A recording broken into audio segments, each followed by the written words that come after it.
Today we'd like to talk to you about TripAdvisor, which is our current favorite position.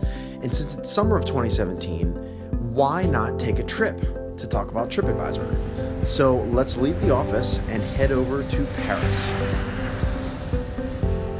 Welcome to Paris.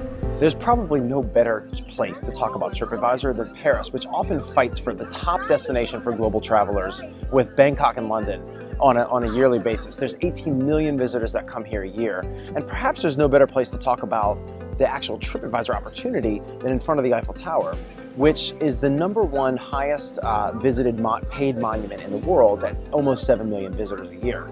Now, when you roll up to the Eiffel Tower, you're probably going to face a line of 2 or 3 hours long. Alternatively, you can just pull up your TripAdvisor app, which increasingly more and more people do, and book a skip the line pass for an extra €20 to go straight to the top and skip that line. Now, over this summer, almost 500 million people will be logging in every month to check on advice on restaurants, attractions, and hotels. Now, almost none of TripAdvisor's revenue is coming from attractions and restaurants, which everyone uses them for. That's the opportunity going forward. What's created the controversy is that almost all of the revenue comes from hotel reviews. And because of a change in the model over the last 2 years, it's created some near-term flux that most shareholders have been very scared by.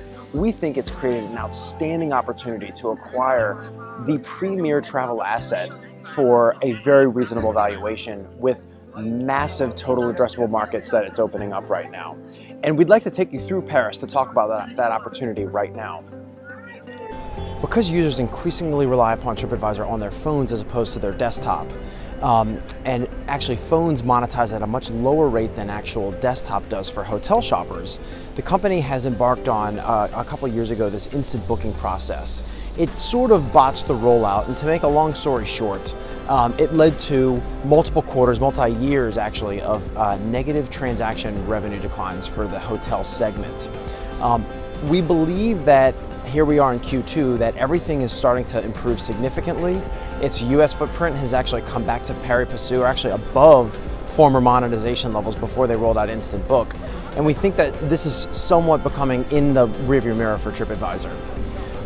What it's done is focus everyone's attention away from what's happening outside of the hotel segment, which we think is actually a huge opportunity for TripAdvisor, much less the Instant Book improvement going forward.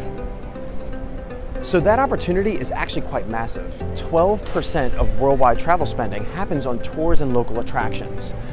That's data according to MasterCard, and we're using data from the top 100 cities in the world. That represents 20%, believe it or not, of worldwide travel spending.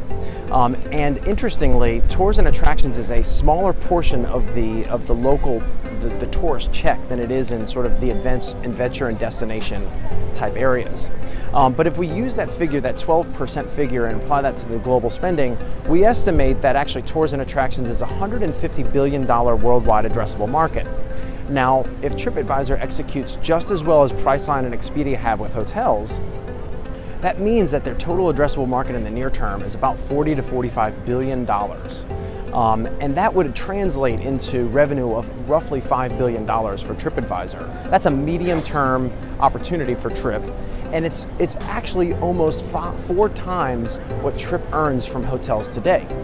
Now, that can't come soon enough for me and all the people that are here. So on a day like today, normally the line for the Louvre stretches for hours in the hot summer sun. If Trip executes well on this, then hopefully that will become a thing of the past, and you can just skip the line and book on your phone.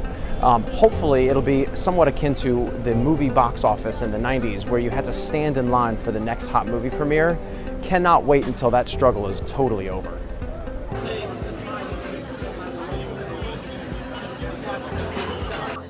Now, the thing that TripAdvisor is actually best known for is restaurants. It's got over 1 million restaurants that have been reviewed on its platform. There's 500 million reviews of mostly restaurants. You can book 41,000 of these restaurants right now on your phone or online. That's actually 30% more bookable restaurants than what OpenTable had when it was taken out by Priceline for $2.5 billion. Now, Europe and France is actually quite underpenetrated on online booking. But data provided by OpenTable before it was actually taken out suggests that ex-US penetration is actually growing quite rapidly, actually. If it just got to where the US was in 2013 when it was taken out by Priceline, basically this unit would be generating $500 million in revenue for TripAdvisor. That's 4 times the revenue that OpenTable had when it was taken out for a market cap of just basically half of where Trip trades today. So basically you'd be getting hotels and attractions for free. Now, the major difference here is that $500 million is all incremental down to the bottom line because Trip has scale and it's already got operations. So whereas OpenTable actually sucked up all of that revenue by expanding and growing its actually internal sales, this goes incrementally all down to the bottom line. So it actually presents a really significant opportunity outside of just the attractions point for TripAdvisor. Now, TripAdvisor dominates the international arena for online table booking. OpenTable dominates the US. We thought it was really interesting that after acquiring OpenTable for $2.5 billion a few years ago, Priceline in the fourth quarter of 2016 actually took a write-down, a massive write-down on the purchase, and it was basically admitting defeat that they couldn't internationally penetrate because TripAdvisor already had a very dominant position in Europe. So as Europe scales this adoption curve, that's all TripAdvisor going forward. Now, other online travel agencies have actually focused on cornering the market on supply, particularly Booking.com/Priceline. They've focused on actually having the biggest availability of hotels. TripAdvisor, on the other hand, has focused on the demand side. They have become the go-to source for reliable ratings where people always check before they actually book their trip, whether it's a hotel, restaurant, or an attraction. We think that's actually coming from a stronger position, but herein lies the problem. It hasn't been monetizing this base. So according to third parties, it influences about half of online travel decisions.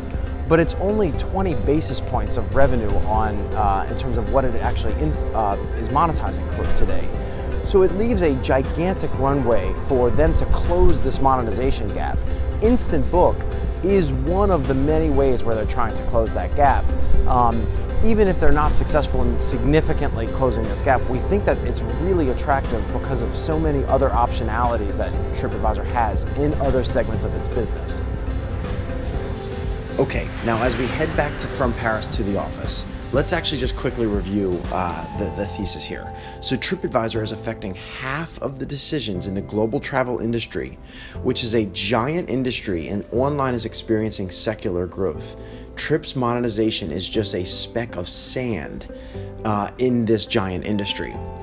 All that being said, it's got the most engaged user base and largest user base on the planet, and engagement is accelerating because TripAdvisor has the best-in-class Net Promoter Score. The monetization potential for TripAdvisor is truly massive if they just get the current user base to convert in line with where Expedia and Priceline can get. We're a long shot away from that, but it is a giant opportunity. All of TripAdvisor's peers focus on controlling the supply, whereas TripAdvisor has actually focused on influencing the demand. Both sides are really important for a functioning market. One side is significantly less crowded than the other.